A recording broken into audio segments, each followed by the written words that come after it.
What is up, guys? Dashing here for episode 366 of Community Universe Mode, edition number 95 of Friday Night Genesis. I do apologize for actually being earlier than usual. Most times I'm late, but I just learned that I got some juicy plans later, so I had to go live a bit earlier. So hopefully we can get some people in here. Oh, what up, Incredible? Welcome in, my friend. What up, Gumble? What up, Topher? What up, Gav? I saw you too.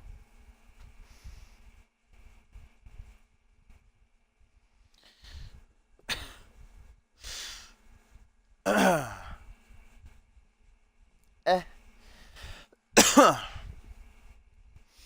Sorry it took me a bit to get live as well. My fucking A button wouldn't work. For like 15 minutes, I was struggling to click on anything on the homepage. And then I realized it was because I had my keyboard hooked up to my Xbox so that I could type promos because my computer died. And it wasn't letting me hit A on anything. So I took that out and then everything worked fine. That's just my life, you know. Got dust all up in my face and now my nose is all stuffy. But we're here. We're queer and we're ready to go for an action-packed card, as always. Gonna start things off with some singles competition as the big red machine known as Markintel will be going one-on-one with Jay Davis.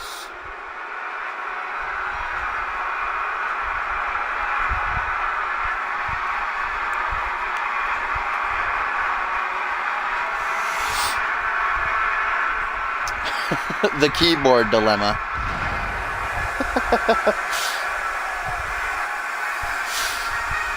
This matchup, of course, agreed upon between both these men last week. Jay Davis and Markintel had a bit of a war of words in the ring.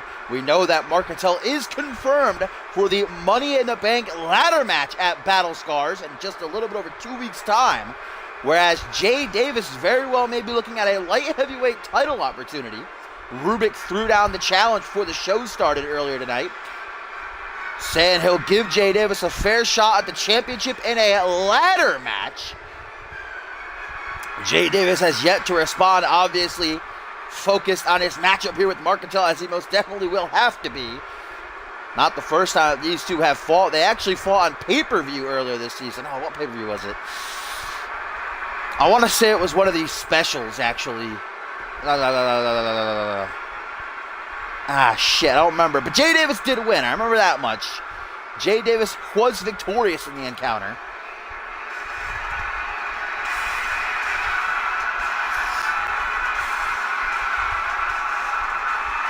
Wow, Tim, I see how it is. Not listening to my beautiful voice.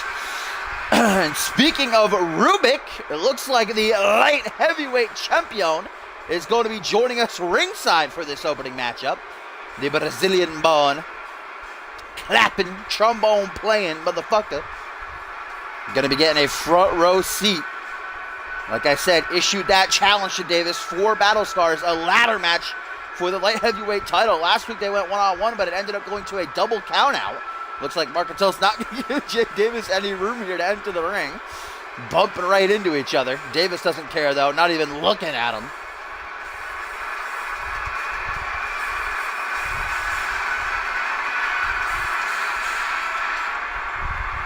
Here we go, folks. Our first matchup of the evening. Markintel staring dead-eye across the ring at Jay Davis. Our main event tonight, guys, I'm very much looking forward to a singles encounter between Elijah Stewart and Bob Luger. Last week they were tag team partners. They lost to the pairing of Ryan Kent and Furious Frank. We know that at Battle Scars it will be Furious Frank, Sam Valentine, Stewart, and Luger in a fatal four-way ladder match. The winner will go into the next season as #1 contender vying for the Alpha World Championship. Who will be the Alpha World Champion come Battle Scars is the big question, though, as Cole Savage will be challenging Ryan Kent for the gold at the pay-per-view. Cole Savage not in action tonight, coming off that big win over Sam Valentine. His return to the ring last week. Snapping the arm there of Jay Davis. Guys, tonight we also have the first in a best-of-5 series tag team edition. between Chaos and Order and the Imaginary Friends. Only the second ever best-of-5 series in CMV history. The last was over, actually 3 years ago. It was between Caden Kenner and Randy Borton. Speaking of Caden Kenner, he's going to be in action up next in a Money in the Bank qualifier against Victor Romero. Later on, we're also going to see Usho Takedo and El Jefe go at it in a Money in the Bank qualifier. Those final 2 spots will be filled, along with Mark and the 3 other men confirmed being Pierre Thompson, John Reed, and MLP. We'll see them go at it in a triple threat later on, with momentum on the line as Jay Davis taking the early advantage here against Mark and Tim, tell Tim to turn on his audio, Gumbel. Why are you saying, I don't know? I explained it like 3 times while Davis was entering. People, listen to me. That's why I'm here. Back suplex by Markentel as Jay Davis is brought up to his feet. Now the big man going for a belly-to-belly. Markentel, of course, the winner of the 2nd annual Slick B Memorial Battle Royal at Ascendance. That's what earned him that spot in the Money in the Bank ladder match. Genesis Money in the Bank ladder match. We know that Fusion had theirs at Ascendance with Matt Devious winning, but then Ziggler stealing the briefcase from him in that ultimate heist.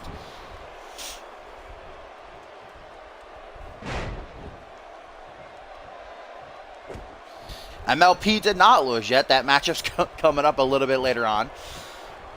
Jay Davis getting trapped in a head scissors here. Elbows being shot off by the true Dark Lord. Oh, now Markentel in the corner. Gonna look for that big boot. That big boot's getting hit a lot more frequently. It used to never, ever get hit. And now everybody's pulling it off without a hitch. Rubik challenged Jay Davis earlier tonight to a title match at Battle Scars, a ladder match for the Light Heavyweight Championship. Jay Davis has yet to respond, so I gotta assume that's why Rubik is out here. But wait a minute, Markentel looking to finish things off. Jay Davis took a pause at the wrong moment, falling powerbomb. 1, 2, 3. Oh, nearly a 3 count. But luckily, Davis at 2.99999. Like I said, I got to assume the reason Davis didn't respond yet is because he's focused on Markentel here, which he has to be. He's just nearly beaten. Markentel certainly needs all the wins he can get heading up to the Money in the Bank ladder match. Oh, look at Jay Davis looking for a comeback as the light heavyweight champion watches on ringside. Knife edge chop, one to the top of the head, rebounds, and another one to the noggin. Gonna knock down the big man. Classic Jay Davis. He might have changed his ways when it comes to the CMV universe, but in that ring, he is still a cocky motherfucker. He knows how good he is.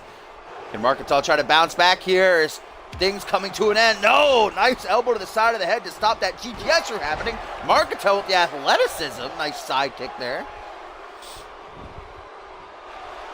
Lateral press. 1, 2. I'm being told by good pal Topher here that the last time these two fought one-on-one was at Regicide. I do remember Jay Davis went over. He did get the victory in that match. That was a long time ago, though. Certainly these two bringing the house down in this opening matchup. With Rubik in the corner. Nice backbreaker into a Russian leg sweep. Sweet combination as now Davis brings the big man up to his feet. Oh, to the shoulders. Second time's a charm with the GTS. 1, 2. No, only a 2 count. Markentel not drunk enough to go down for the 3, but perhaps a second stumbling drunk will be enough to put down the true Dark Lord. Markentel knows that. Jawbreaker to create some distance. Forearm smash. Now Jay Davis chucked out of the ring like a sack of dirty laundry. Wait a minute. Oh, don't tell me what is Markentel thinking here. No! This could end a career! Powerbomb onto the apron! Jay Davis no-selling. His spine, though, has got to be hurting like a motherfucker. Powerbombed right onto the apron of the ring. Dear God, as John Cohen at a count of 3, Jay Davis trying to act like that wasn't anything. Like he's perfectly okay. Count of 5 now by the referee. We're going to get another count out in a Jay Davis match. As Rubik keeps his distance, doesn't want to get involved here. Count of 6, guys, as Davis goes for a torture rack power bomb on the outside. About to get to the count of 8 now. Davis scrambling, throws Markentel head first, into the steel post. Guys, that's 8, 9. Davis, get in there. Oh my God, the clutch by Davis did not want his matchup to end in a count out again. What up, Albius? What up, Maury? Rubik watching on ringside for the 20th time. Oh, wait a minute. Davis gonna go for Hiroshima, maybe? I haven't seen him hit this, I think, all season. No, just an elbow drop attempt, but Markito moving out of the way at the last second. Rubik watching ringside. We know he sent out that challenge to Jay Davis earlier tonight for a light heavyweight title bout at Battle Scars ladder match. Davis has yet to respond. Obviously focused on Markintel here.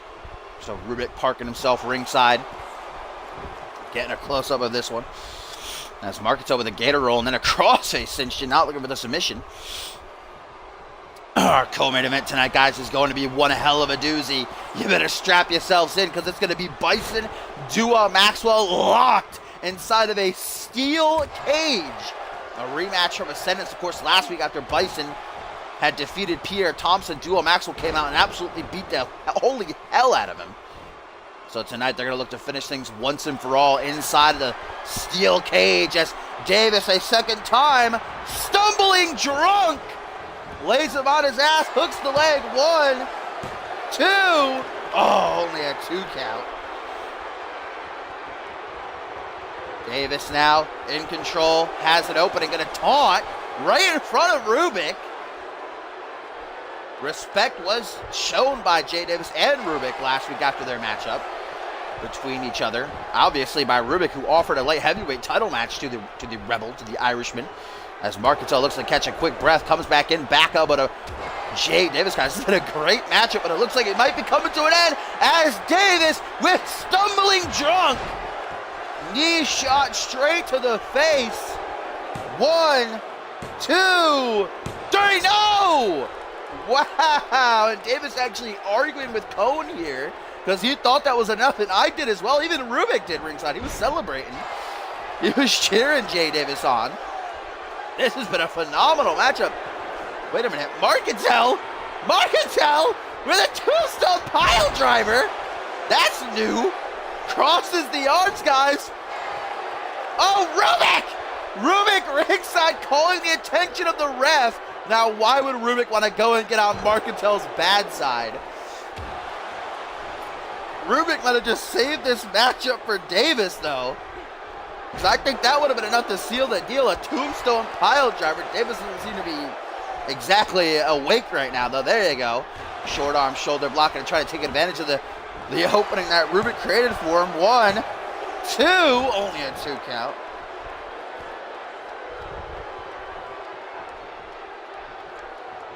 Rubik, I guess, had plans other than just parking a front row seat, getting involved. Now might have gotten himself on the bad side of Markito. Tries to finish again, but only a 2 count. Jay Davis now, his lifeless carcass, just getting dragged to the center of the ring. Gonna go for that gator roll again. Jay Davis has certainly not been the same since that tombstone pile driver. You can tell that he is out of it here. Just going off instincts at this point to kick out as blood rushes down his forehead. This is just our opening matchup of the evening. It has been phenomenal this far. Up next, we're going to have our first of 2 Money in the Bank qualifiers tonight as Victor Romero and Caden Kinder go at it. Davis, oh, nice rebound soccer ball kick. I'm sure Rubik was a fan of that. Rubik, a big football fan. He and Ziggler watch the games all the time together, right? Romero and Kinra up next to see who's going to join Pierre Thompson, John Reed, Markintel, and MLP. Later on, that final spot will be filled as Ushio, Takedo, and El Jefe go at it as Jay Davis a 3rd time with stumbling drunk, putting him down. Will this be enough to finally bring this match to an end? Davis into the lateral press, not even hooking the leg. 1, 2, no, only a 2 count. What up, Dynamic? Davis at this point trying to figure out what he's got to do, and right into it. Sizing up his opponent, his foe. Looking for the final blow. Stumbling drunk version 2. Shoots off the knee, straight to the face. Rubik cheering him on. 1, 2, 3, and Jay Davis is victorious.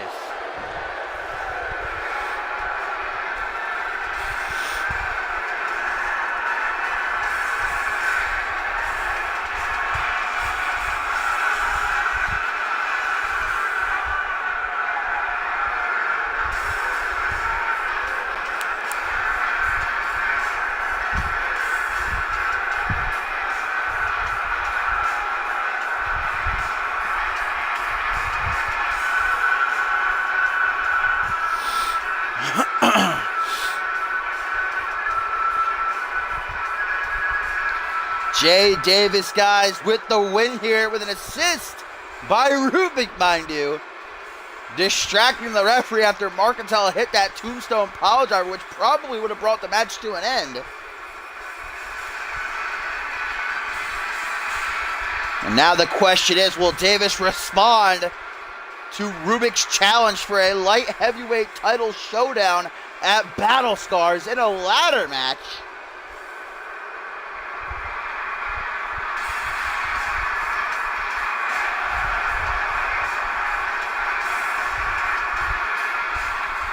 Jay Davis, bloody, bruised and all.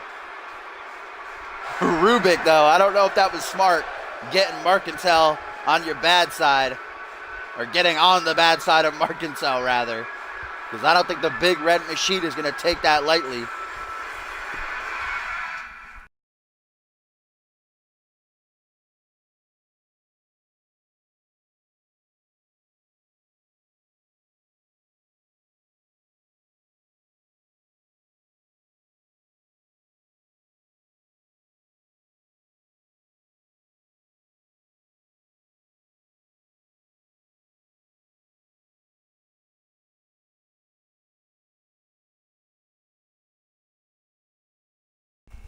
All right, here we go, my friends. It is time to find out who's going to take that 5th spot in the Genesis Money in the Bank ladder match at Battle Scars in just a little bit over 2 weeks' time.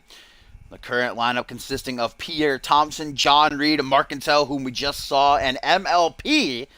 Now we're about to find out if the Antichrist or the Battle Beast will join them. Later on, it'll be Ucho Taquero battling El Jefe for the final spot. We're also going to see Pierre Thompson, John Reed, and MLP in triple threat action after after this matchup. Still to come, that first in the best of 5 series between Chaos and Order and Imaginary Friends. Our co-main event, that steel cage, going to house the 2 behemoths known as Bison and Duo Maxwell. In our main event, Elijah Stewart, the Good Vibes Kid, taking on the work ethic titan Bob Luger.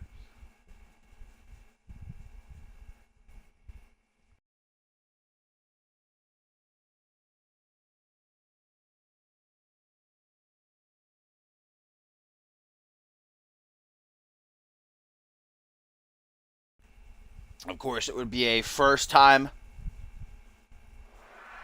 That's what I'm looking for. A first time, I want to say encounter, but you don't really encounter a match. For either one of these men, it would be their first Money in the Bank ladder match, what I'm trying to say. As the former Rising Star champion Victor Romero makes his way out onto the stage here.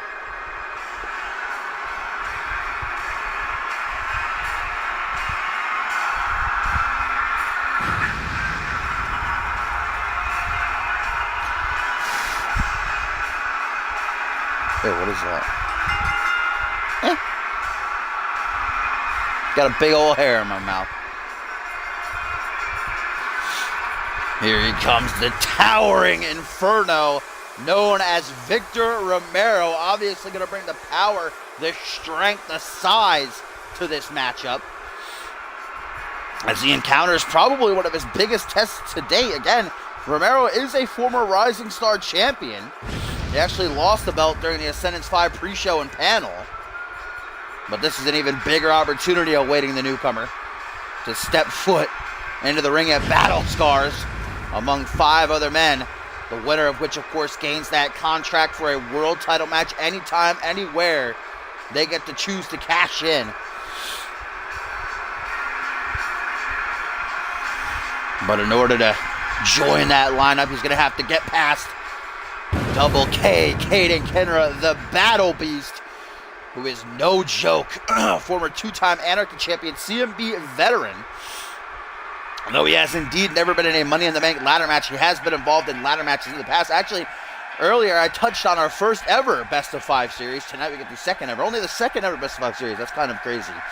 But Caden was involved in the first against Randy Borton, which culminated in a ladder match at the first annual Over the Limit 3 years ago. Caden Kenner, of course, was in the main event of day 1 of Ascendance 5, challenging Ryan Kent for the Alpha World title. Obviously, unfortunately, came up short. Last week was supposed to have a matchup with Tim LaFave, but that never ended up happening because Kevin Lee attacked LaFave, remember? So now Caden going to vie to become Mr. Money in the Bank.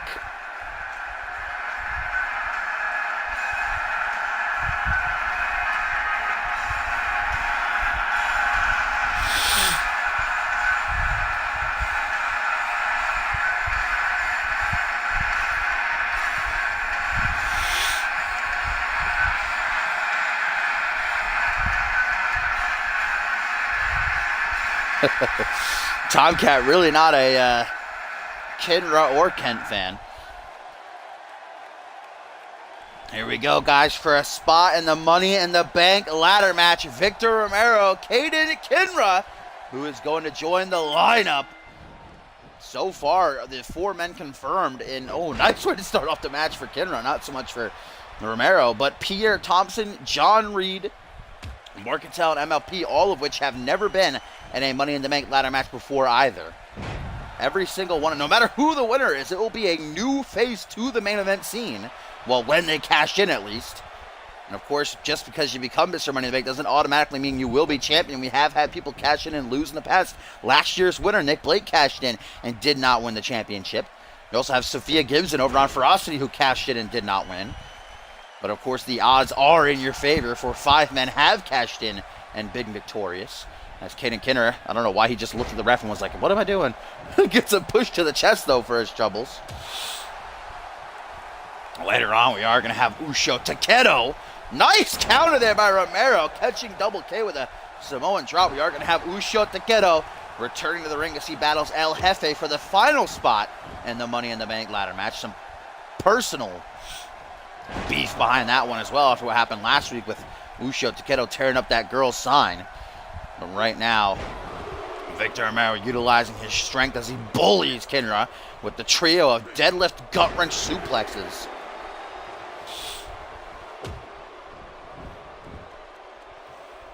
Ryan did. My lone wolf. Looks like Kate has had enough of those gut-wrench suplexes. Says, nah, fam. No more. I'm good with just 3. Thank you very much, though. As the CMV veteran looks to battle back. Little jumping DDT. Nice offense against Romero. Obviously the bigger man, taller. So Kaden going to have to use his speed, his agility as he goes up to the top rope. Looking to take a risk. Question as always, will it pay off? And yes, it does. A moon stomp. Something you don't see too often here in CMV. Double boots right to the gut.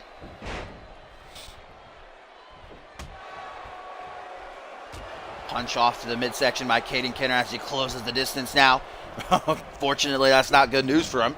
Romero Irish whipping him into the corner, gets a back elbow for his troubles, tries for the jumping gooder. Romero throwing him off, though. Now up onto the shoulders. The big man looking for something nasty here. Looks like a burning hammer. Shades of Genesis general manager Dave Turner with that one. As he goes for a lateral press now. 1, 2, but 'tis only a 2 count for the big man.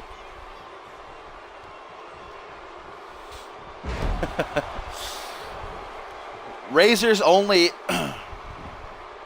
goal in life now is just to hang out with Xander Slate. He's looking for a job. His mom's making him look for a job. So Razor is on the hunt yet again. Maybe he can work with Rex Carter in the coffee shop. No, he got fired from that, didn't he, Rip? Iron Claw attempted here to the shoulder by Kenra. Romero slowly trying to get to his feet. Battles out of it there. Irish whip, though. Romero out onto the apron. Double K just looking at him. Wrong time to taunt, though. And Romero going to make him pay for it with a reverse hot shot. Hung up on the top rope and left to dry. The Nacho Man, Andy Savage. Never forget. Look at that strength by Romero. Deadlift, sit out, power bomb. This is not the last time we're going to see a behemoth in the ring, guys. Later on, our co-main event, trapped inside of the steel cage. Locked up like animals. Bison duo max will look to finally settle things as Romero looks for a submission. Has this camel clutch locked in, looking to break his back and fuck his ass. Caden Kiddo, though, going to use his strength to get up to his feet and drop back Romero.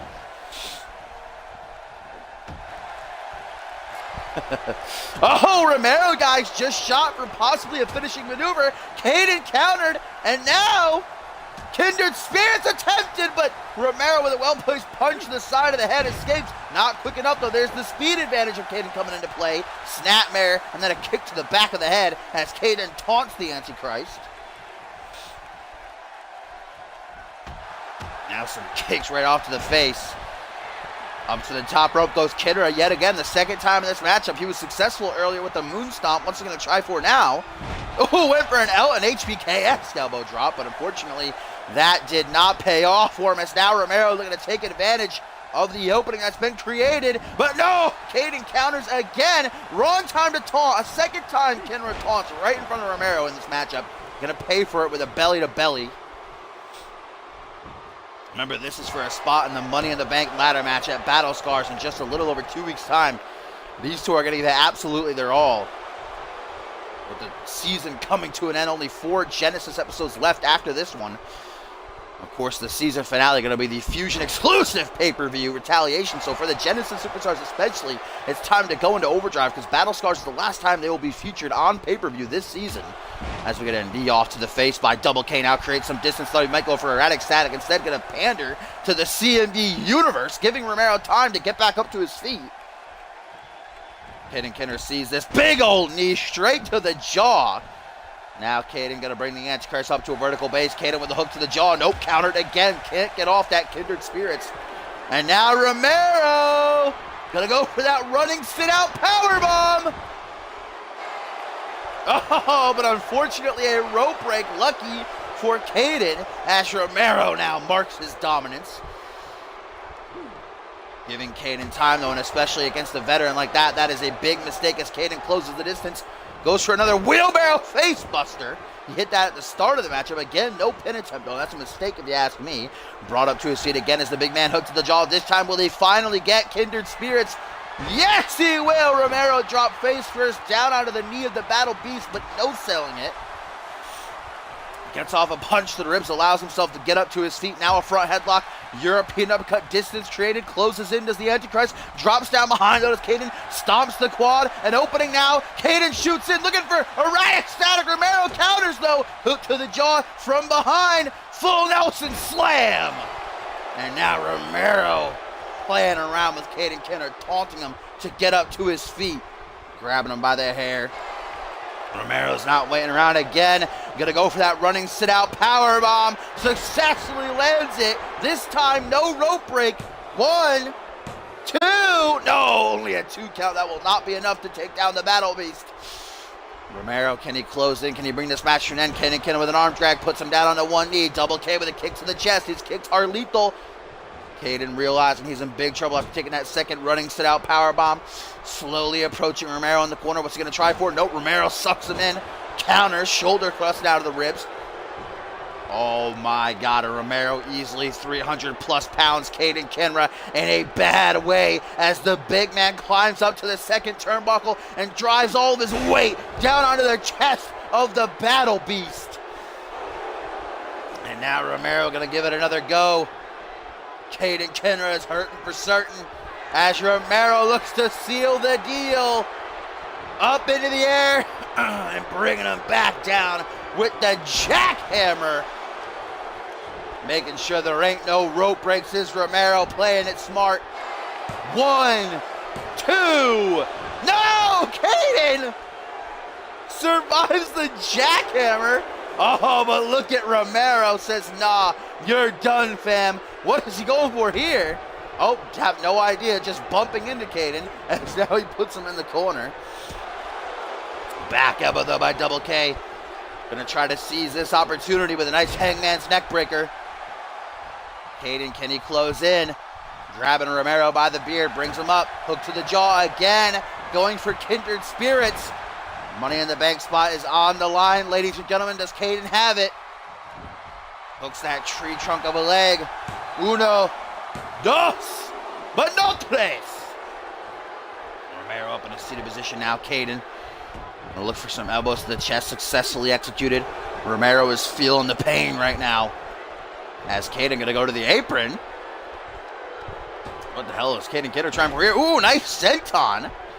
I didn't think he was gonna get that from that angle. Stomp down to the midsection now. Caden trying to slow things down as he takes a deep breath. His gas tank obviously running on empty. Oh, create some dope. Shot too soon, Kenra. Shot too soon, my friend.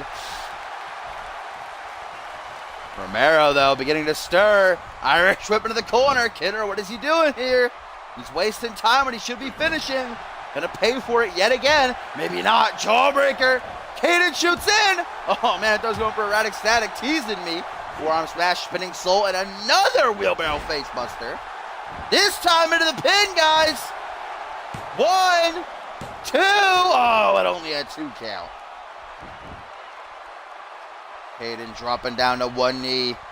This matchup has been hellacious. Both these men giving it their all for that spot in the Money in the Bank ladder match. As Caden says, enough is enough. Erratic static plants Romero into the canvas. Hooks the leg away from the ropes. 1, 2, 3. No, what? Are you kidding me? Romero kicks out. Caden can't believe it. Now going to the top rope, looking for a final hoo-ah. Here is the Battle Beast as he beckons for Romero to raise to his feet. What is Caden going to try for here? Oh, rolling savant! Kick right to the heart. Caden's feeling it. The energy coursing through his veins. The CM Universe behind him. Romero shuts down whatever he was trying for. Kick to the gut. And what is this? A stalling butterfly. Holy shit, of the suplex. That is strength right there, ladies and gentlemen. As Romero, done playing games, is the Antichrist.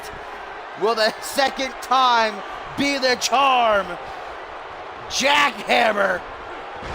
Drilling him into the mat.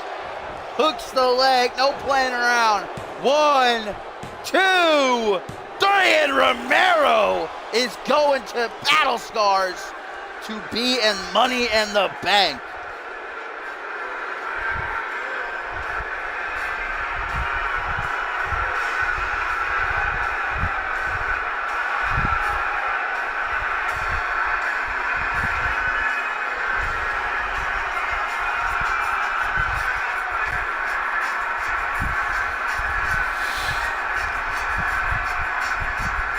A-game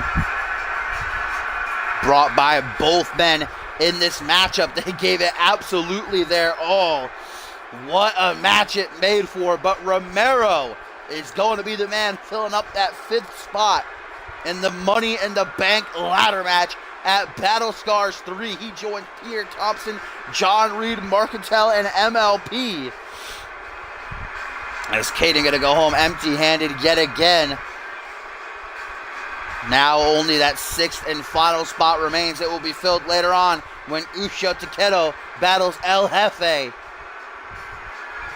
Romero is going to be a force to be reckoned with in that match. He's got the height. 2 steps up that ladder, he'll be at the briefcase.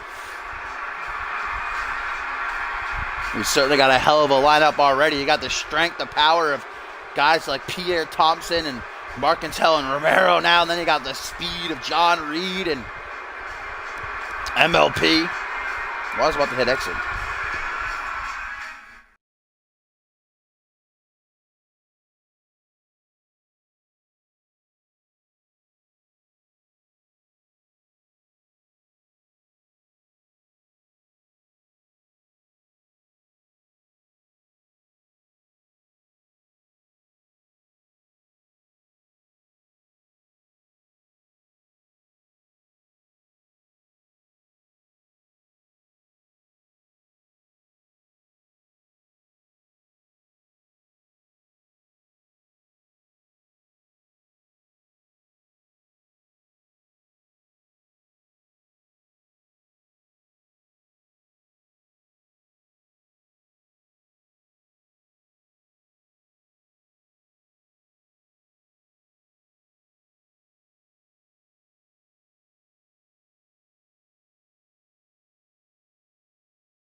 Excuse me, I'm grabbing a quick drink, guys. Here we go. Up next, triple threat action now coming our way.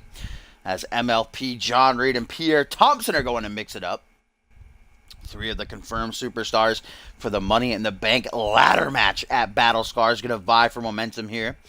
Pierre Thompson, of course, coming off his loss of the international title at Ascendance 5, and last week taking the L to Bison as well. Certainly in need of a victory, whereas John Reed defeating his brother Nero at Ascendance, feeling real good. Had last week off, ready to get back into action, while MLP has been on a tear as of late, currently on a 8-match winning streak is Michael Lee Pratt, as he looks to make it 9 and possibly bring home the Money in the Bank briefcase at Battle Scars.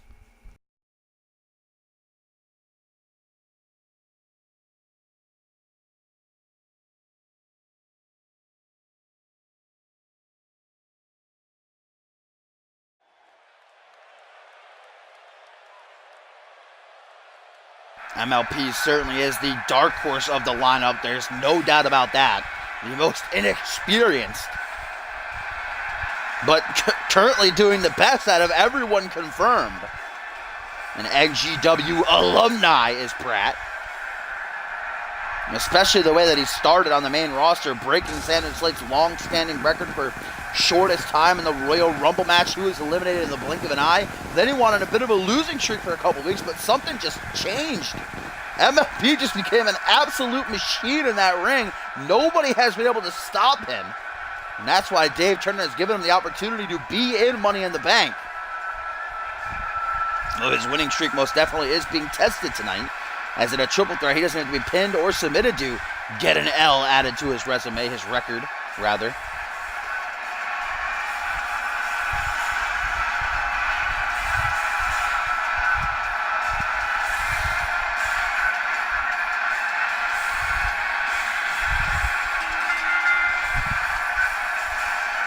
Of course, triple threat rules apply. No countouts, no disqualifications. It's the first man to gain pinfall or submission in the ring that will get the victory and that big push of momentum. This is a good test for these three men as well, because that Battle Scars and Money in the Bank gonna have 5 other guys active at the same time. Of course, ladders will also be in play. There's no pins, no submissions in that match. First man to scale the rungs and pull down that briefcase, that's victorious. And like I said earlier, none of these men who are currently confirmed, and neither Uso, Takeda, or Hufe, no matter which of them wins, none of them have been in Money in the Bank before. None of them have even been in a ladder match, I don't believe. Pierre Thompson hasn't. John Reed, I don't think has. Marketel definitely hasn't. MLP hasn't. Victor Romero hasn't. And I don't think either Uso or El Jefe have.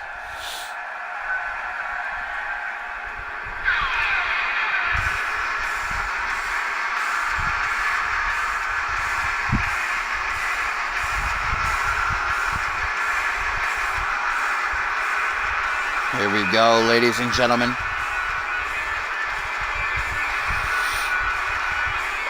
The fallen angel, John Reed, who finally put down his brother Nero after a hellacious and very personal and emotional bout at Ascendance 5. Looking to push forward, being given this huge opportunity by General Manager Dave Turner. Reed asked for it. He said, give me something. Give me a shot at the title. Put me in Money in the Bank. I don't care. Now it's time for Reed to buck up. Time for him to prove that he deserved this opportunity. I'd say many in the CMV universe probably pulling for Reed to be the victor at Battle Scars. Probably the fan favorite unless El Jefe gets in.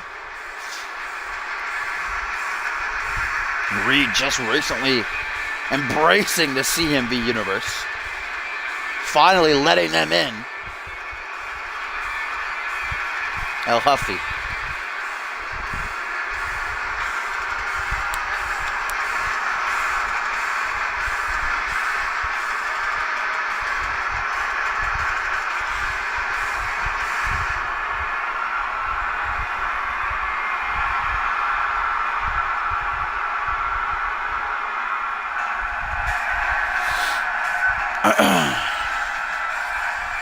And last but not least, ladies and gentlemen, the big dog, prime time, Pierre Thompson, who reigned for 3 months as the international champion. Thompson deciding not to go for his rematch, instead being given a spot in this Money in the Bank ladder match, a Need Money in the Bank ladder match rather, at Battle Scars 3. What up, Bateman? You just missed your match, playa, baby. Sweet tits.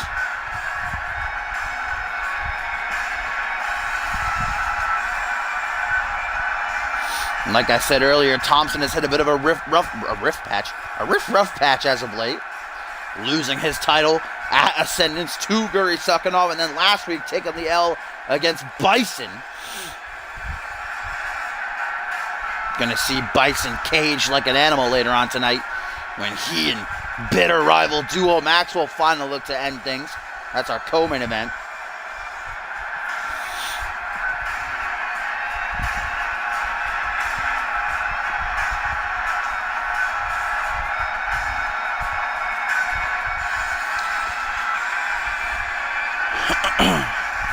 But Bateman, do you want me to spoil for you? As here we go, our third matchup of the evening. Triple threat action. 3 men currently confirmed for the Money in the Bank ladder match. And MLP, John Reed, and Pierre Thompson. Nothing but momentum on the line. As Reed goes right for MLP. That's a singles match I would love to see. MLP toe-to-toe with Reed. As Thompson now just going to taunt down in the corner, because why not? Ain't no thing. Thompson, of course, going to be bringing his size and strength, which really isn't an asset in a ladder match. Certainly he'll be able to bulldoze over his opponents, but I definitely give the advantage to somebody who's more agile, got more stamina, someone like MLP or even John Reed, who's more of a wrestler, more aggressive and a brawler. But probably my pick to win Money in the Bank, just statistic-wise, would probably be MLP of the current lineup. Well, then we're going to see up next, actually, I believe, maybe the tag, I'm pretty sure it's up next, Uso Takedo and El Jefe. And the final qualifier, if El Jefe gets in, then I'll probably have to give my my vote to him, because he is definitely going to be the quickest, the fastest, a former light heavyweight champion.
Sorry about that. All right, guys, back to the action. There's triple threat match raging on as MLP going to roll out and needs a quick breather. MLP, and, or should say Pierre Thompson and John Reed now alone in the ring. This is an opportunity for either one of them.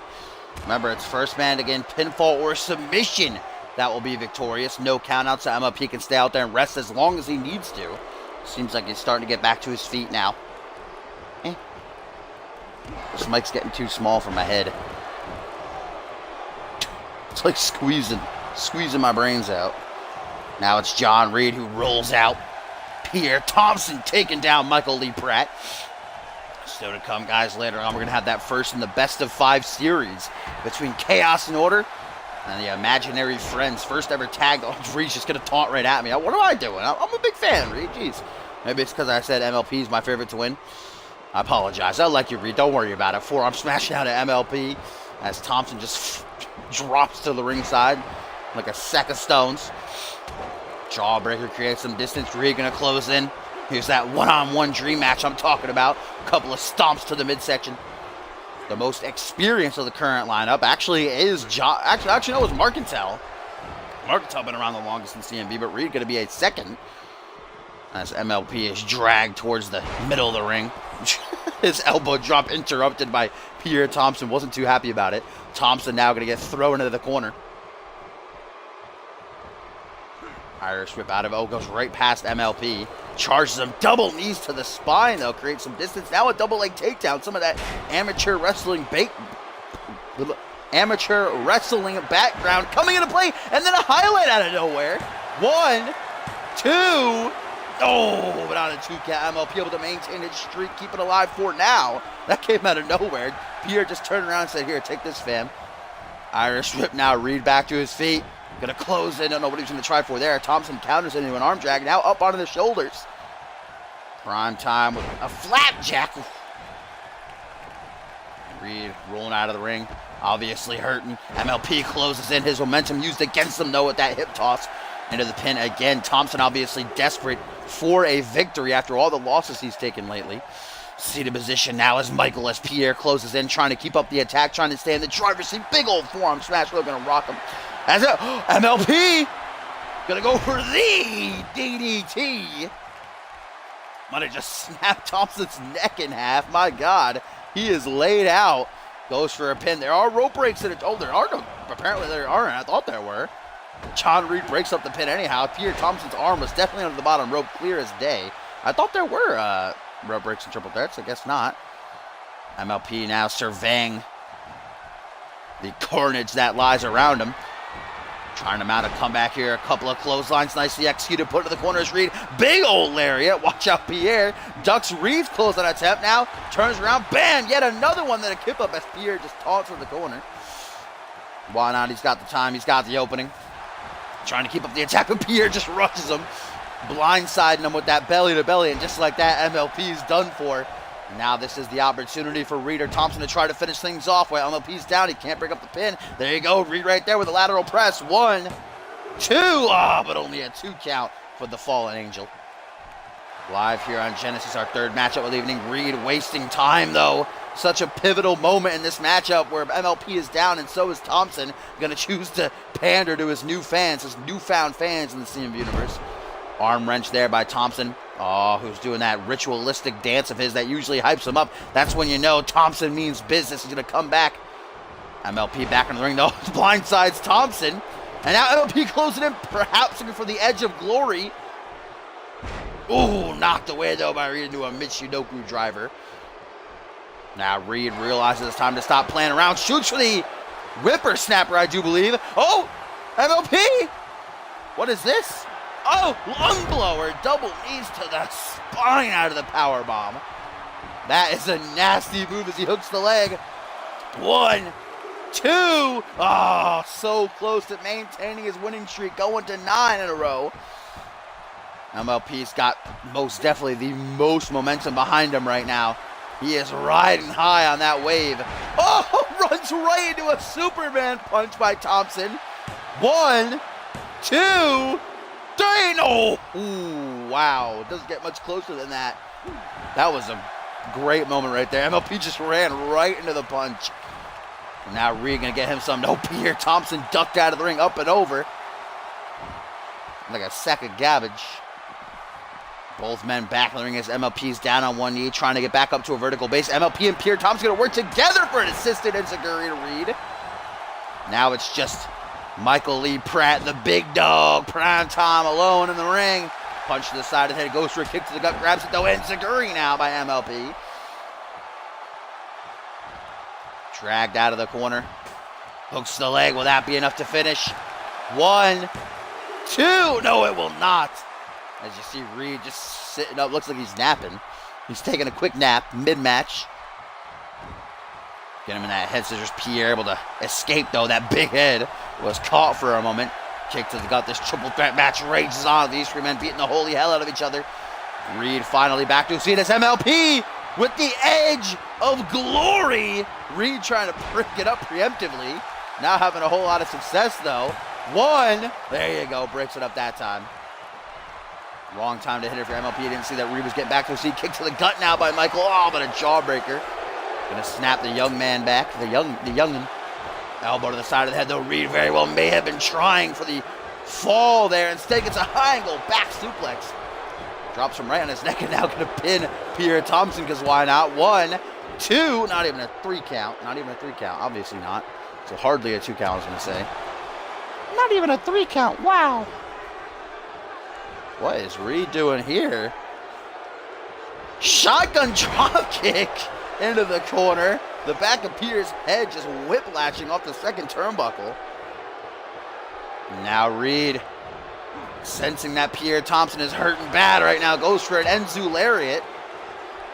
Reed too quick for Pierre, though. Back and forth they go, tit for tat. Counter after counter, reversal fest ensuing.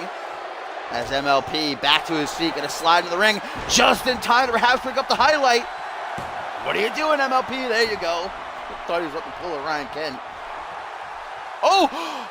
John Reed's down after the highlight. MLP with the edge of glory into the pin. 1, 2, 3, and MLP makes it 9 in a row, surviving the triple threat.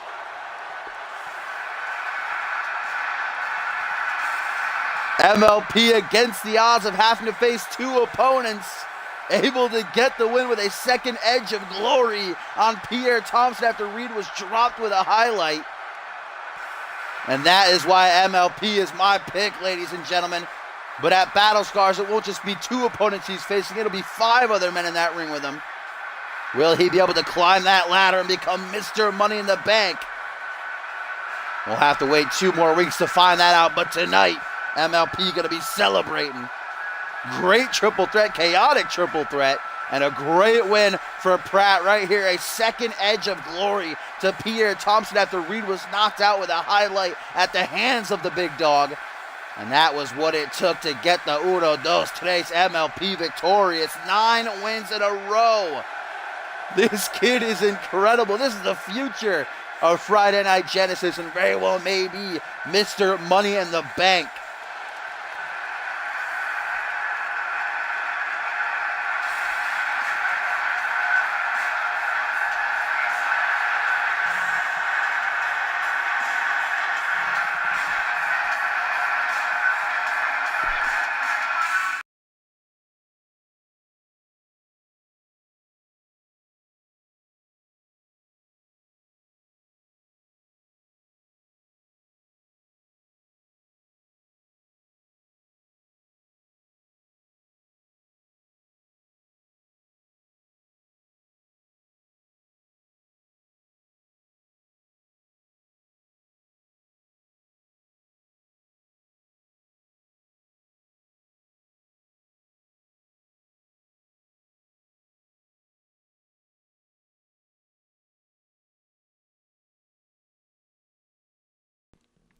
All right, here we go, folks. The action continues. Up next, it is time to finally fill up that last spot in the Money in the Bank ladder match. One of these 2 men will join Pierre Thompson, John Reed, Marcantel, MLP, and Victor Romero, as we found out earlier tonight with his win over Caden Kenra. It comes down to this Takedo El Jefe, who is going to be that 6th man to join the lineup at Battle Scars 3 in just a little over 2 weeks' time. Also a bit of a personal grudge between these 2 men after last week Ushio Takedo returned and ripped up that little girl's sign in the front row. She was a big El Jefe fan, had an El Jefe sign, and Ushio Takedo wasn't very happy about it, tore it in half. El Jefe would come out later on to, I guess, reimburse the girl in a way, giving her his shirt, an El Jefe shirt, straight off his back. That's the kind of guy El Jefe is. Not appreciating Ushio Takedo's new attitude that he returned to CMV with last week. Now it's time they settle it in ring with the winner getting that prestigious opportunity at Battle Scars. Ushio Takedo certainly no joke. A versatile striker is the Japanese sensation. That's what El Jefe is going to have to watch out for. Also a submission expert. We've seen him tap out opponents with that ankle lock on multiple occasions. But of course, El Jefe is no walk in the park either. Nobody turn your head at. A former 2-time light heavyweight champion, Jefe, in the main event of the kickoff, Sentence 5, he alongside with Chris Evans, Captain America Old Cap and the Fish, defeating Bryce Hurt and Tito. El Jefe last week, unfortunately, taking an L to newcomer Drake Sanchez, thanks in part to Ushio being ringside, who distracted El Jefe during the matchup, and then afterwards would attack El Jefe, going for his mask, trying to pull it off, stomping on his head.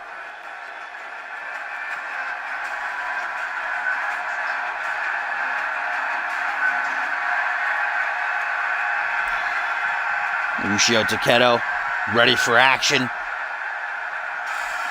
Whoa! Whoa! the CMV Universe on their feet. As here he comes, the human fish. The one and only El Jefe looking to become the sixth and final man in that Money in the Bank ladder match. I said during that triple threat that if El Jefe does qualify here, he'll probably become my new favorite over MLP, sorry. But El Jefe, man, he's unpredictable. He's got the quickness. He's got that lucha style, so agile. I feel like he'd just be at home, I said a couple of weeks ago, in a ladder match in the Money in the Bank. He'll be flying everywhere, jumping off the ladders, I'm sure. Anything to entertain the CM Universe and at the same time perhaps become Mr. Money in the Bank. Uso earlier in an interview said he's used to dealing with bullies. You know, he dealt with Bryce Hurt and Tito for so long. Uso Takedo is no different. He's going to put him down tonight and go on to battle scars for all of his little fishies. Here we go.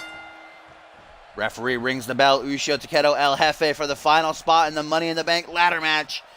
Uso going to take the early advantage with a waist lock. Drops El Jefe down face first to the canvas. Transitions into a side headlock. No head scissors to fire back from El Jefe. Kips out of it into another side headlock. This, of course, is a first-time encounter in the ring between these two. And so far, feeling each other out. Punched right to the face by Uso as now he Irish whips El Jefe into the corner. Partially. Coming from behind, El Jefe saw him coming though. Stomp to the quad. El Jefe coming up from behind. Double elbows to the side of the head. Gonna break himself free. Still to come, guys. Up next, that first in the best of 5 series between Chaos and Order and Imaginary Friends. Then we've got our co-main event, a steel cage match between Bison and Duo Maxwell. Then our main event, the Good Vibes Kid Elijah Stewart one-on-one with the work ethic Titan Bob Luger. I'm really looking forward to that matchup. As Uso, what is he trying for here? Ooh, bring bazaar by the Japanese sensation. That chrome dome just shining in the light here. What up, Assassin King? Welcome to CMV, my friend. Welcome to Friday Night Genesis. As we are in the midst of a Money in the Bank qualifier. Earlier tonight, we saw Victor Romero defeat Caden Kinner after a stellar matchup to gain the 5th spot. Now it's time to fill up the final one as Uso's got a little arm wrangler cinched in, snapping the arm in a way that it simply should not rotate, tear that shoulder right out the socket.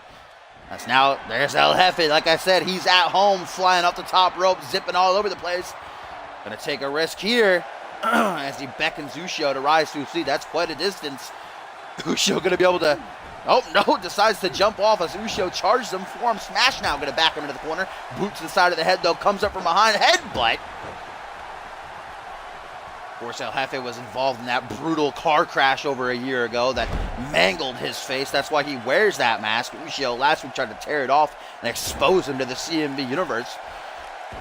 El Jefe obviously not appreciating that. Kick to the midsection. Vintage El Jefe here as he takes him gingerly for a little walk in the corner.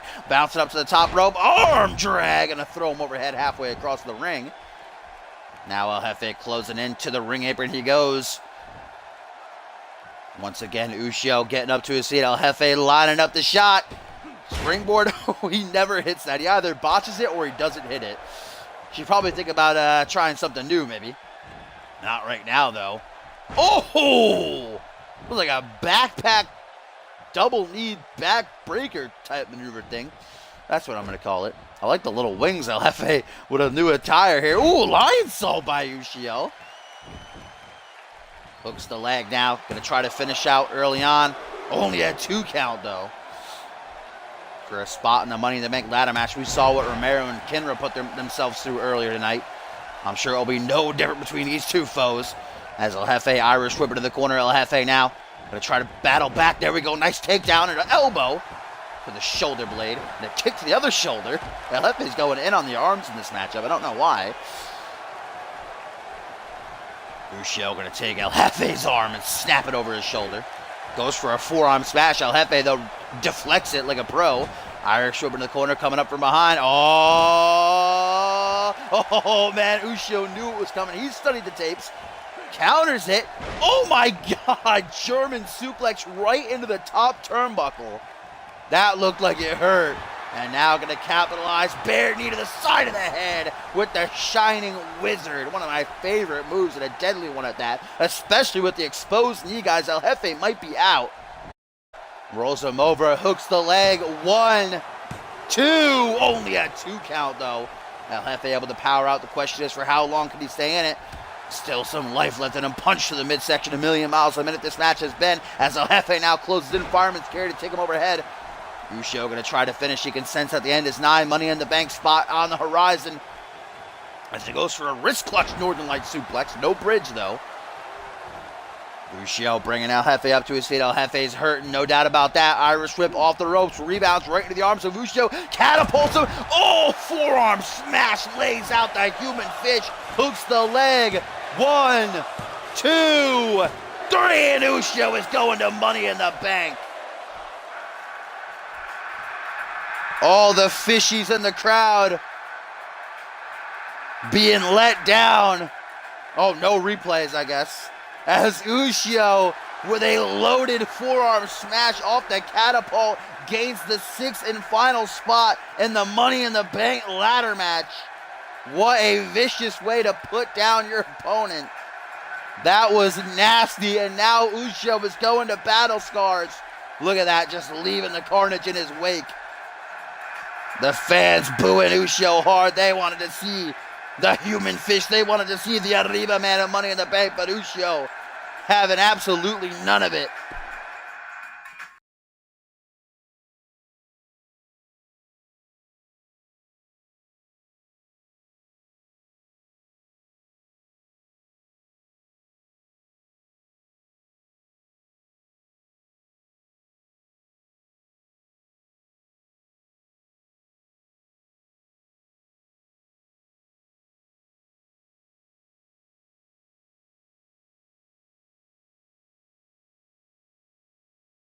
You hate game share?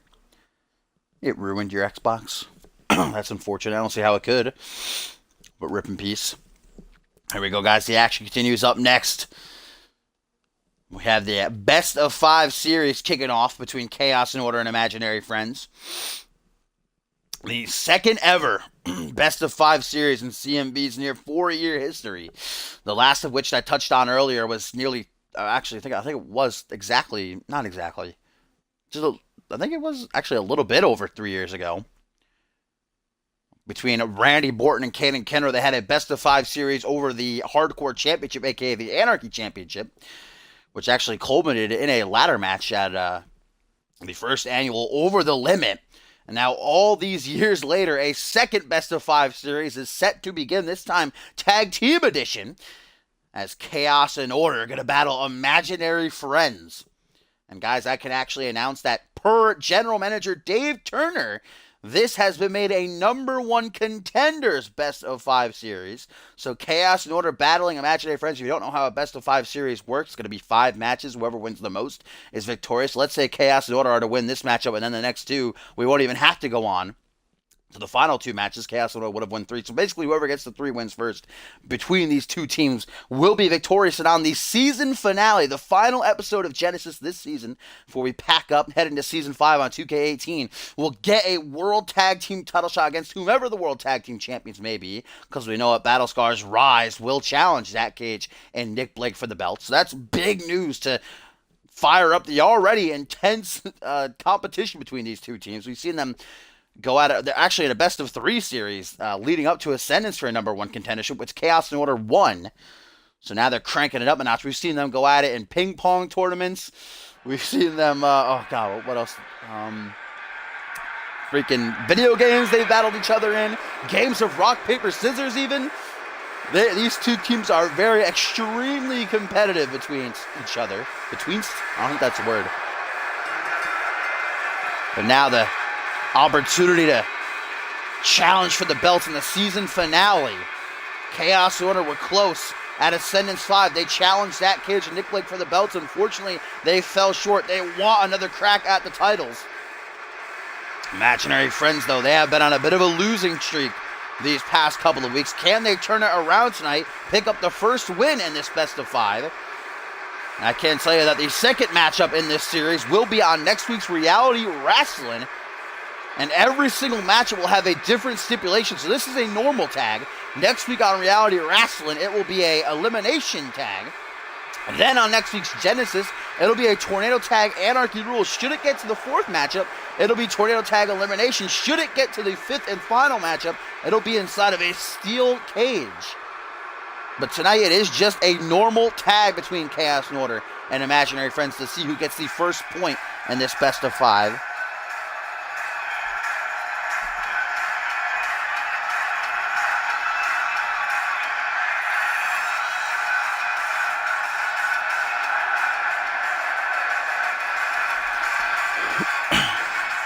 Where are you, Hardline? That's the question. Where are you? As here they come, the CMV Universe brought up to their feet as the Imaginary Friends, the White Rabbit, Freddie Osborne, the Black Rabbit, Smiley Danielson, make their way to the ring. Like I said, they have been on a bit of a losing streak as of late. Can they turn things around here tonight?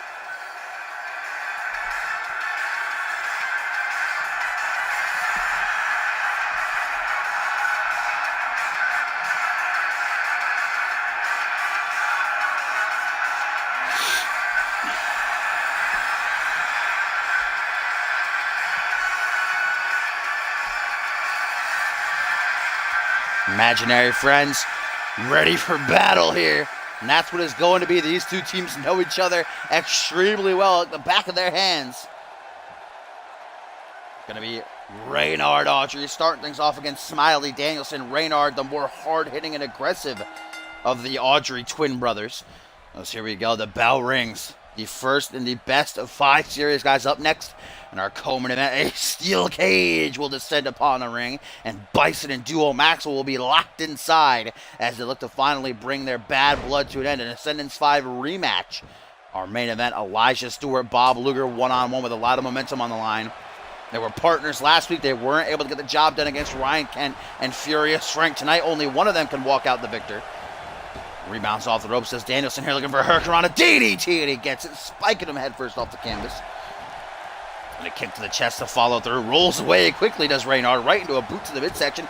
Tries for a grapple punch to the pec instead, grabbing him by the sides of the head. Looking for a Falcon Arrow, perhaps? Yes, indeed. Paying homage to Josh Wolf, who guys is still missing, by the way. Once again, the CMB Universe would like to reach out. If you know of the whereabouts of Josh Wolf, please contact CMB officials immediately, or his friends and family, probably first and foremost. Josh Wolf now been missing for nearly 2 weeks. Seems like his Twitter account has been, I don't want to say hacked to sound like that, but it seems like his Twitter account has been accessed by whoever may have taken him. Ooh, nice head scissors whip. A lot of strange activity been going on as of late. Ooh, both men going for a drop kick, neither of them hitting it. Boot to the ribs, though, by Reynard. An overhand hook to the side of the head. Knee to the midsection. That's right, a count of 5 here. 6 currently. Remember, this is a regular tag. It would be a shame for this series to start off with a count out, maybe a double count out, so it's null between both teams. I don't know. Ah, there we go. Just before the count of 8. Reynard making things don't end like that, making sure things do not end like that. Slap to the side of the head. Reynard in control. Goes for the spear, but Danielson at the very last second brings him down for a DDT counter. What? What? Art, really? Really? Danielson with a military... What, Mari? What was that? Military press-ups by Danielson to Reynard. That was a bit unbelievable, considering the size difference, but now... Reynard about to be treated with Dream State by Imaginary Friends. Osborne just going to come in and try to take the pin. Will this be enough? Is this matchup done and over with? Point 1 to Imaginary Friends. 1, 2. No, Namian breaks up the pin just before the place. Gonna have to have words with Maury. Smiley, though, obviously been working out. Been lifting. Shoulder claw being applied by the White Rabbit. Reynard tries to get up to his feet, and Namian has yet to be tagged in. If I were Reynard, I would most definitely be looking to get out of there. After taking Dream State, inverted Dragon Suplex, Dragon Rana rather. Spiking him right on his head. Reynard now with the bullhorns. Another slap, just slapping the shit out of everybody. Quinn. Forearm smash by Reynard now, looking for another one, and he gets it. Rebounds out of the corner. Another forearm smash. Forearm Mania Bulldog to bring it all together. What a string of maneuvers there by the more, rugged Audrey brother. There's a spear to cut the White Rabbit in half. That's now clutching his ribs. Makes the tag to Namian, who's nice and fresh. Stomp to the back of the leg. Freddie Osborne dragged away from the ropes. Gonna go for a pin.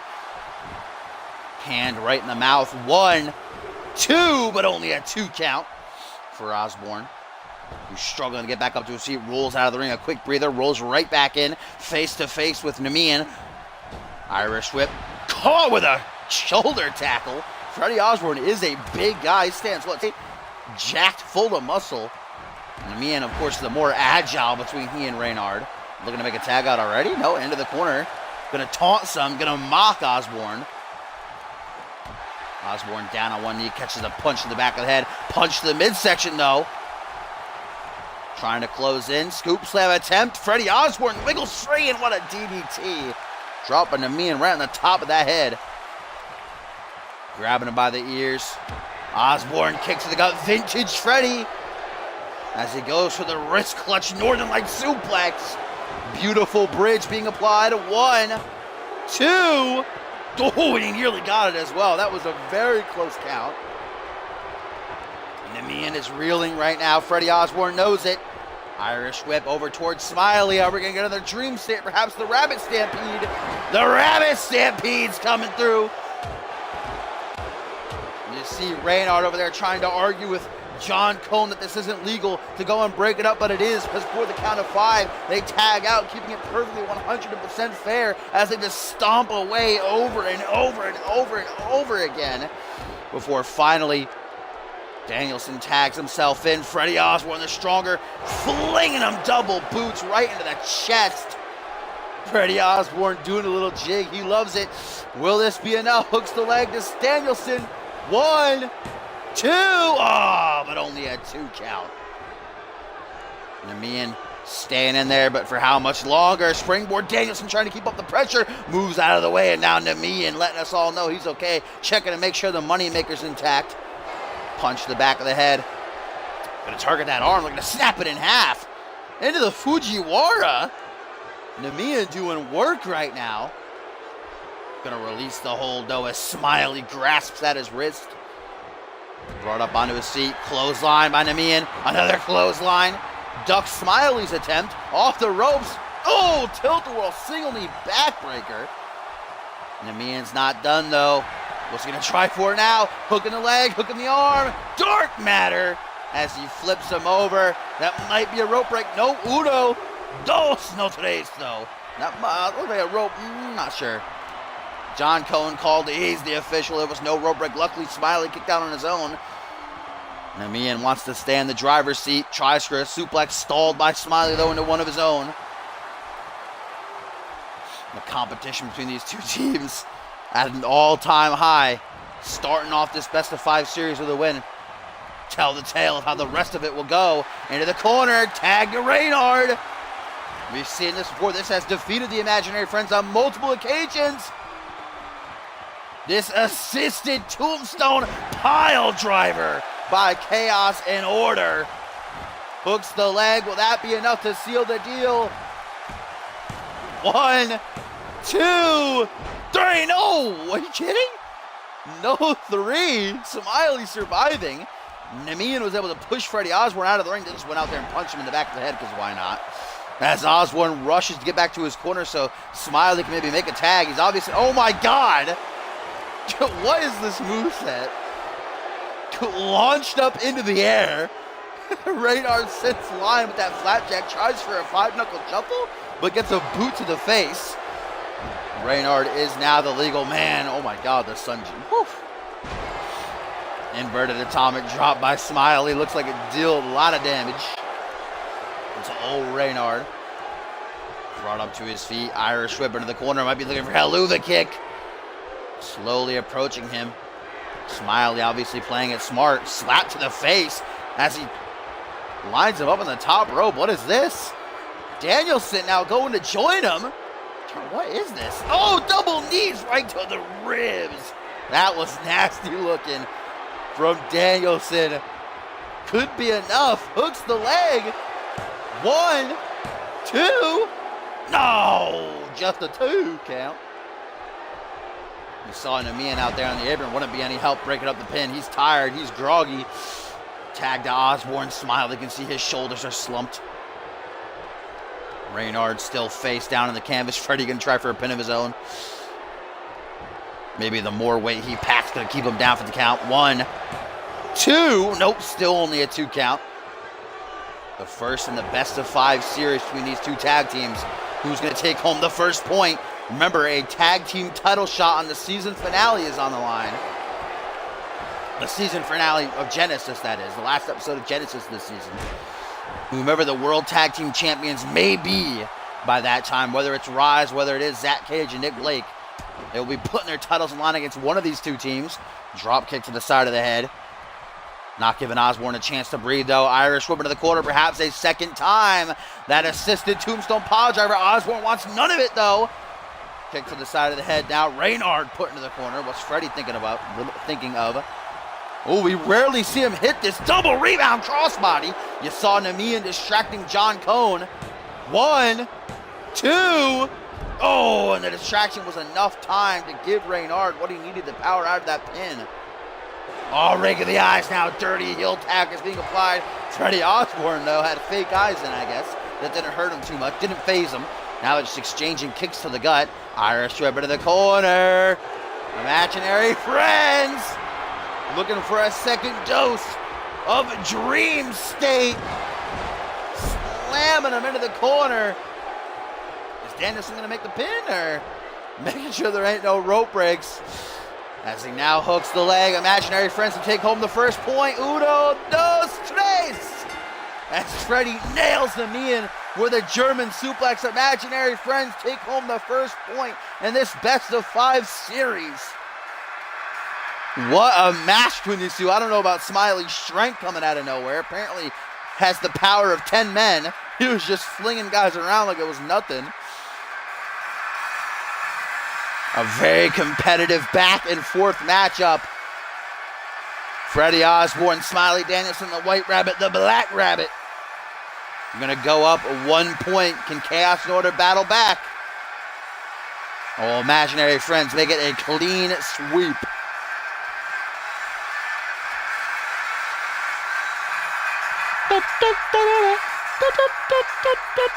I can't believe Smiley kicked out of this. That brutal assisted tombstone pile driver. Namian threw Freddie out of the ring. Smiley kicked out of it on his own. Testament to his willpower, I guess.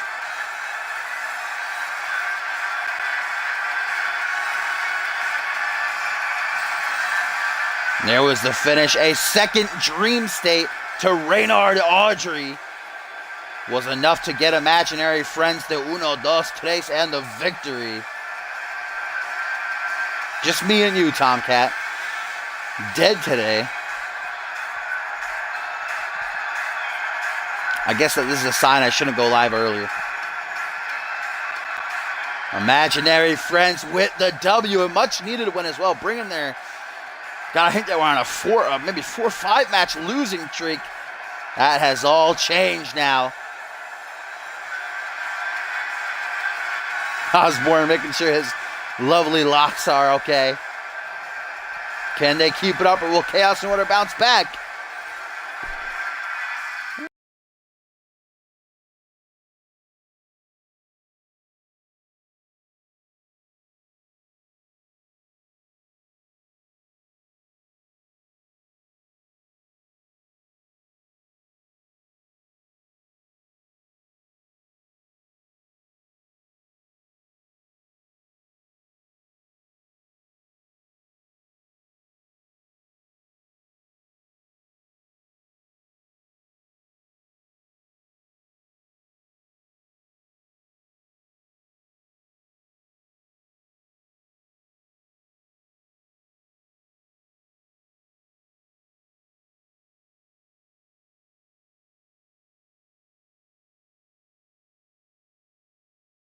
Ill, Gumble, you're one game away from the best game ever in the WWE game series.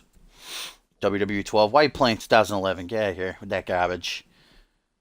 What are you even playing that on? You weirdo. We're up, Flashy. Yeah, the lurkers are out strong today. Here we go, guys. It is co-main event time. The steel cage is about to descend upon the ring as it locks in these two beasts. Bison and Duo Maxwell set to tear each other apart and bring this bitter, bloody rivalry to an end once and for all. That started all the way back towards the very beginning of this season when Bison and Duo were tag team partners, were actually the World Tag Team Champions. But Bison turned on Duo, brutally attacked him. We actually didn't know it was Bison until just a couple of months ago. Duo was on the shelf for nearly 7 months. He came back, and Bison revealed to him that it was he who attacked him and nearly ended his career. Bison saying that Duo was dragging him down. He wanted to go out on his own again. Of course, Bison also saying he's going to put him down permanently, which he did again at Ascendance. These two went one-on-one in about a 5-minute matchup. Bison did defeat the God of Death, but did not keep him down for good like the Barbarian had wanted to, and Duo bounced back last week after Bison's win over Pierre Thompson. Maxwell destroyed Bison. I mean destroyed him. Came down and beat the holy hell out of this guy. So now these two have agreed to be locked inside of a steel cage against each other, where the only way you can win is by pinfall submission or escaping the cage. Well, I don't know if either of these men is going to want to escape. I think they're going to want to beat the hell out of each other until one of them can't stand anymore.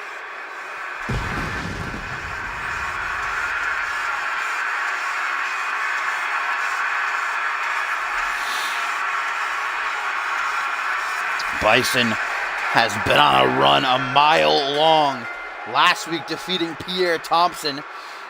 Many in the CMV universe have been murmuring, saying that Bison deserves a shot at a championship, and currently Guri Salkinov, the international champion, in need for a challenger. Actually, earlier tonight, Bison, Duo Maxwell, and Guri had an uneasy stare down in General Manager Dave Turner's office. They ended up destroying his office. Bison broke a plant over his knee, Duo punched a hole in the wall, and Guri broke Dave Turner's laptop over his head. Without saying a single word, all three men obviously just wanting to assert their dominance. Bison in the ring awaiting the arrival of the God of Death. Duo Maxwell, former World Tag Team Champion, former World Champion, and Royal Rumble winner. And these two CMV veterans set to tear one another apart limb from limb. With Battle Scars 2 on the horizon. Battle Scars 3 on the horizon in 2 weeks, I should say. The end of the season upon us. And these two guys are going to put one another in the rear view and move forward their careers.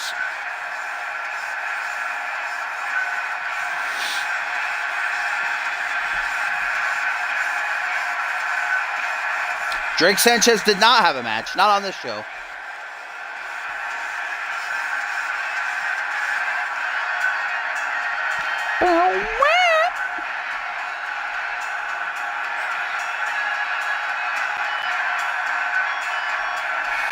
Talked about how at Ascendance, I didn't think the match would last long either way. It was going to be a short match. It was just whoever got the first opening. Bison with that Bison bomb can literally come out of nowhere. He was able to get the 1, 2, 3.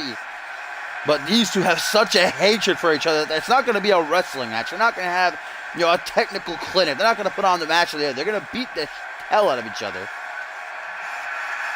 Beat them bloody. What up, Soul?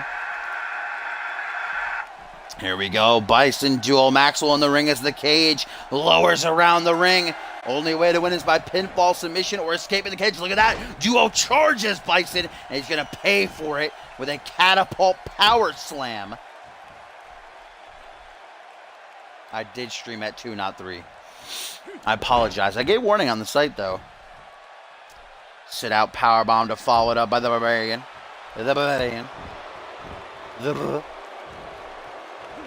Grabbing Duo by the mask. Nice double leg takedown by Maxwell. Try to get back up into this one. Doesn't want to take another loss to Bison. These two men used to be thick as thieves brothers, known as the Empire of Pain? Is that it? I can't believe I'm forgetting it right now. I think it was Empire of Pain. World Tag Team Champions. Oh. Up into the air goes Bison. Caught with a power slam of his own. They started the season together. They're ending the season together. Just to, not as buddies, not as pals, but as bitter foes. Rebounds off the ropes right into a back elbow. Nope, doesn't affect Bison at all. Front headlock instead.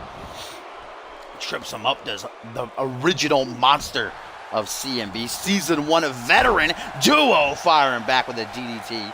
You know, there was some jealousy by Bison that, you know, Duo, not long into his CMV career, was main eventing. He main evented Descendants 2 for the world title. Didn't win it there, but the following month at Backlash, he did become world champion. Bison, 4 years in CMV, has never held the world title, despite multiple opportunities this season and over the past couple of years, never has been world champion. He's a 2-time international champion. In fact, once upon a time, defended the international title every single week in 1 month. 4 defenses in a row. Irish whip now, Duo into the corner. Bison coming up from behind. Neither one of these men have tried to escape yet. Like I said, they want to beat they just want to tear each other apart. Bam! Into the corner with the middle modified suplex, grabbing him by the old nether region. Where the sun don't shine. Getting a big old grab of the basket. Bison now closing in. Don't know what he was trying for there. Duo able to deflect it, though. Ooh, what a back elbow. That had some oomph behind it. Duo ain't done trying for military press, though. Bison's not your typical, man. He is a good 300 pounds, just jacked to the gills. Trying to escape, maybe Bison realizing that this wasn't a good idea to get into a steel cage with someone like the God of Death. Trying to run up, but Duo's not going to allow it, ripping him back down. Duo takes 2 steps up the cage. He's going to escape. Raul raking through the eye holes. Dirty heel tag is now Bison with the Dominator. Laying out Duo Maxwell. The clock is ticking. Fireman's carry. Gonna take the Barbarian overhead as Duo lets out a mighty roar, just as he did last week when he stood tall over Bison. Elbow to the back of the head. Now some knees to the chest, man. Just going in. Going hard in the paint is Duo. As Bison staggers into the corner. Kick to the midsection now. Front headlock. As he whips him overhead with that arm drag. Good Lord. Bison is getting a beating right now. Irish whip into the corner. Maxwell, what's he thinking here? What's he cooking up in that head of his? We're not going to find out. Bison bomb out of nowhere. Into the pin. 1, 2, 3, and Bison again. It comes out of nowhere, and just like that, Bison stands victorious. Duo was going hard, man, beating the holy hell out of Bison, and bam, you blink your eyes and it's over. Bison stands tall. I can't believe that. Duo was dismembering him. And then look at that. Bam! Just flatlined with that Bison bomb.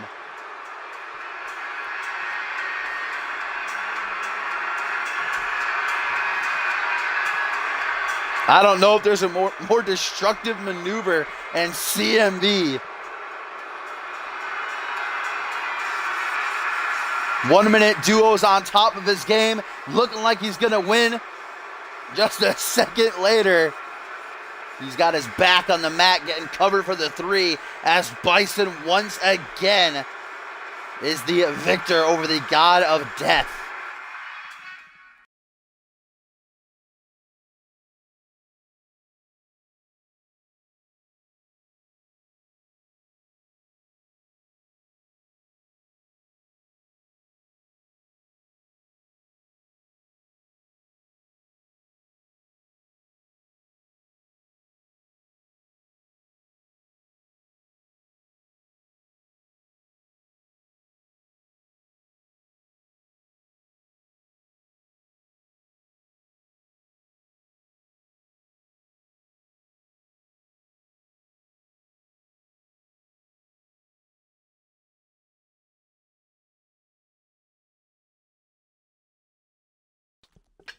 Is that still Josh Wolf's greatest accomplishment, even more than his 2 Rising Star title reigns? That he eliminated Bison at the Royal Rumble? All right, ladies and gentlemen, it's time to get it on. Main event coming your way. The Good Vibes Kid, Elijah Stewart, set to go toe-to-toe with the work ethic titan, Bob Luger. Both these men partners last week fighting against Ryan Kent and Furious Frank. Unfortunately, they were unsuccessful as Elijah again took the pinfall defeat at the hands of Furious Frank. But in just 2 weeks' time at Battle Scars 3, it will be a fatal four-way ladder match. These two, joined by Furious Frank and Sam Valentine, will vie for the opportunity of going into the next season as #1 contender for the Alpha World Championship, challenging whoever the champion may be. Remember, Cole Savage challenges Ryan Kent for the title at Battle Scars. But right now, this is all about momentum. These two have fought before, once before, a couple of months ago. They went toe-to-toe, and Bob Luger was victorious. But Elijah Stewart, these past couple months, has done a lot of growing, has impressed the CMV universe more than he ever has before. And if you ask me, I think Stewart very well may have this. I think I might have to pull for the Good Vibes Kid, even though he's been taking a lot of losses recently.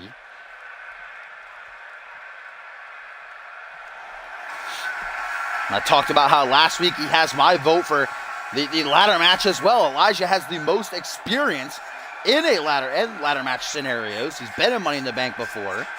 He's been in countless six-man ladder matches. Just a couple of months ago at Homecoming, he was in a ladder match against Jay Davis, was victorious.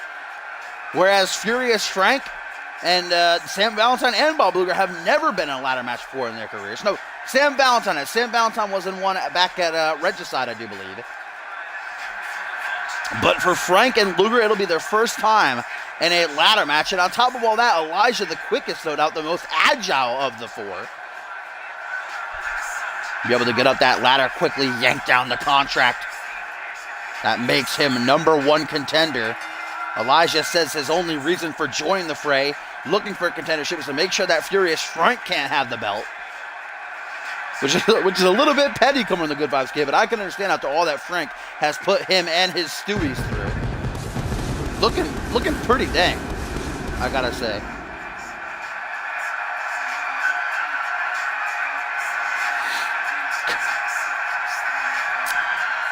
Don't you live in... Wait, what? I thought you were in Texas. Didn't that hurricane already hit? What did you go from Texas to Florida? Are you just going with all the hurricanes?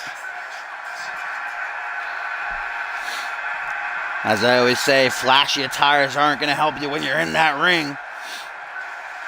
Just talk to someone like Bob Luger, second-generation superstar, the son of the legendary Lex Luger, a former Alpha World Champion, currently the longest reigning Alpha World Champion of all time, as well as most defenses. But Ryan Kent nipping at his heels. If Kent can retain at Battle Scars, he will tie Bob Luger's record for longest reigning champion.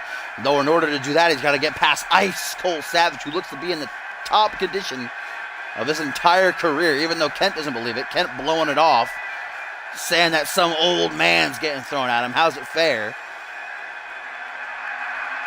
Cole Savage certainly has the talking game on point. Earlier tonight, we saw that much when he got in Ryan Kent's face and blabbered away on and on and on, not giving Kent the chance to speak until Kent finally snapped and beat the hell out of him. Toss him around ringside, hit him in the head with the belt, threw him into the steel steps, the security wall. Kent certainly exploded. And that's that vintage aggression, the vintage of Ryan Kent coming into play. But I also said that Kent should not take Cole Savage lightly. Cole Savage certainly talks a big game, but he can back it up. We saw that much last week when he defeated Sam Valentine. Oh, go find Tim's mom, Echo. Tim was worried about her. Go find a bunker somewhere. Here we go. This main event gets underway as Elijah Stewart tried to rush Bob Luger early on. Gets caught with a final cut. This is our main event here on Friday Night Genesis edition number 95.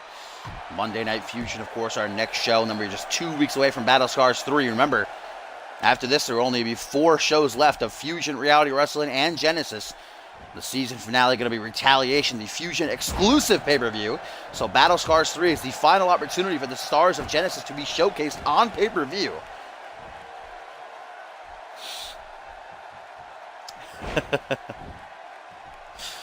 Echo's going to say Starfire is OP because she is. Bob Luger grabbed by that beach blonde hair of his. Back body drop, though. Going to put him right on his ass. He's going to stomp to the chest to follow through by the cardio maniac. Going to grab that shoulder. Bob Luger very, very meticulous in the ring, targeting every single limb that he can. A great mat wrestler, very strong as well. Shades his papa. Goes for a lot of power bombs, a lot of slams. Of course, he has that torture act. The shout out to Timmy Boy with the Coney Island Cyclone. Elijah, though, with that inverted atomic drop into an elbow to the back of the head. Nice little combo there. Misses the grapple attempt. I think he was going for a fireman's carry. Coming up from behind, back elbow to the side of the head. Elijah, what is this? Stewart with a power bomb. Shout out to the old days. As now he goes to the apron. Flying up overhead. Frog splash. That like never connects for Elijah. Congratulations. Finally did it. Like taking a second to go, wow, did I actually hit that?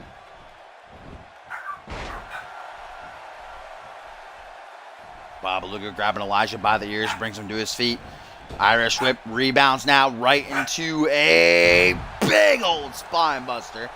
That had some oof behind it. Nearly driving him through the canvas. Only a 2 count still, though. Elijah, though, come out of nowhere with that good vibes, much like we saw Bison in the last match with that Bison bomb out of nowhere on Duo. Elijah's jumping reverse STO can literally come out of thin air. And, of course, he's got that devastating E-Buster, which has kept down the vast majority of the men it's been hit on. Double boost to the chest, going to fling back the work ethic Titan. Elijah back to his feet. Elijah now up to the top rope. That's what separates these two. Elijah is willing to take risks. Do whatever he can to hit some big offense. What's he going to try for here? Pretty close to each other. Elijah with a crossbody goes right over Luger. GG no re. Elijah shooting that one a little bit too much. Back into the corner, though. Elijah, what's he going to try for here? From behind, spins him out face to face. They are. Kick to the... Oh, my God. He's like... broke his knee in half. Nice counter by Luger, showing some agility with that wheel kick.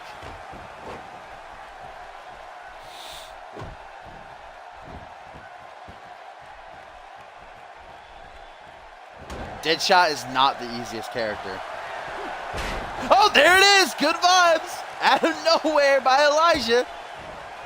But Stewart's smart enough to know that something like that will not be nowhere near enough to keep down someone like Bob Luger. Luger is one of, I'd say up there with Chris Andrews, two of the most resilient men in all of CMV today. Probably of all time. These two men do not go down easy. Jawbreaker tries to close in with a scoop slam. Luger, though, drops down behind, pushes Stewart away, kick to the midsection to follow through. Now up on the shoulders. And a little shout out to Two Boy the Timster with the Coney Island Cyclone. Into the pin. Uno, dos, no tres, though. Elijah powers out the very last second, but Luger is not a dummy waiting around. Sizing up. Elijah Stewart tries for the Luger landing. Stewart, though, had it scouted. Now hooks the arm, hooks the leg inside. Bam! A little bit of dark matter with the swinging reverse STO. Oh, another good vibes. Elijah fires it off a second time. Luger brought up to his seat, though. Shakes the cobwebs early. Back body drop. Now these two tit for tat 1,000,000 miles a minute. Back and forth they go. As look at this. A little bit of the old Bob Luger shining through as he does some press-ups using Elijah as a base here. Getting a handful of that sweet tush as well as he does so. Now dragging Elijah along. Going to try for a pin. I don't know if push-ups will be enough to do the deed. 1, 2. No, Elijah powers out. That shouldn't even been a 2 count, Elijah. Come on. Stewart trying to shake himself awake, and it does just before that drop kick closes in now. Small package by Luger. Going to try to use Elijah's own momentum against him. 1, 2, and it nearly does the job, but the very last second, Elijah able to survive. Oh, no, so he stomped to the shoulder. There's the drop kick. Successfully executed that time. These two bringing the house down here in the main event. Snapmare now by Luger. Puts Elijah in a seated position. Follows that up with a lifting reverse JDT as he drops him back down to the canvas. By the ears again. Elijah's had enough. Jawbreaker. Can Stewart capitalize here? Stewart, family matters. He very rarely pulls this out. Will that be enough? Wasting a lot of time. There you go, hooks the leg.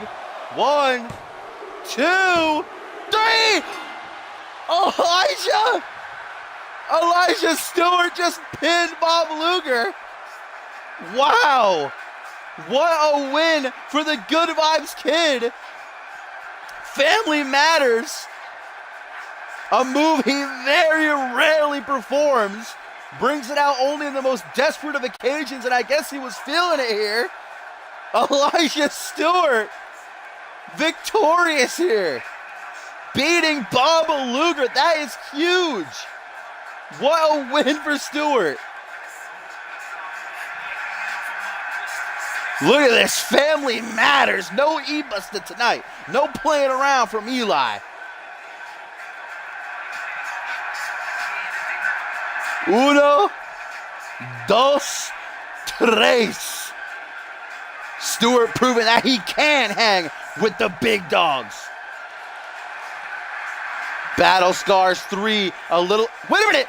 Valentine rushing the ring. Sam Valentine looking to ruin this huge moment for Elijah Stewart. Elijah's not having it though. Sam Valentine might have just thrown himself into the eye of the storm. This is one of the biggest nights of Elijah Stewart's career, and Sam Valentine's trying to ruin it. Elbow drop by the Good Vibes Kid. Elijah's looking around like, Valentine, you kidding me? Sam is also a part of that fatal four-way #1 contenders ladder match at Battle Scars. Obviously feels as though people aren't talking about him too much, especially after that loss he took to Cole Savage last week. Fireman's Carry gonna take the dream overhead. Counters Elijah Stewart's grapple attempt though with an arm drag. Fireman's Carry again gonna drop Sam. Back elbow though. Hook to the jaw from behind. We saw Valentine hit this last week. Wait, is this the driver? It is! Electric chair driver by Valentine. And with a little oomph, yeah, take that, punk. Valentine soils what should have been an amazing night for Elijah Stewart after defeating Bob Luger. But Sam makes sure that nobody's forgetting about him.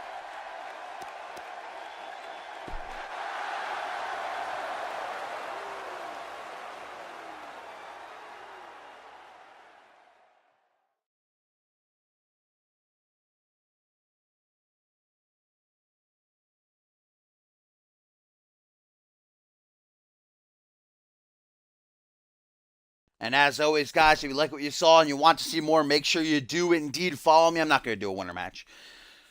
But our website is communityuniverse.4emotion.com.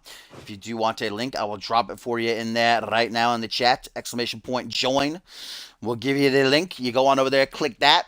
Be taken to our website. All you got to do is register to get your call featured with the shows. Of course, now that we only have 4 weeks left, it's kind of pointless to introduce new guys. So unless I make an exception, you might want to wait until the next game. But still sign up. If you do want to wait for the next game, get your spot in. All the past episodes are on my YouTube channel, which is linked on my Twitch info page. You can check those out. And I will see you guys on Monday for Fusion. We are just a little bit over 2 weeks away from Battle Scars 3. You do not want to miss it, so make sure you follow me. If you're not already, when you know when I go live, I will see you guys on Monday.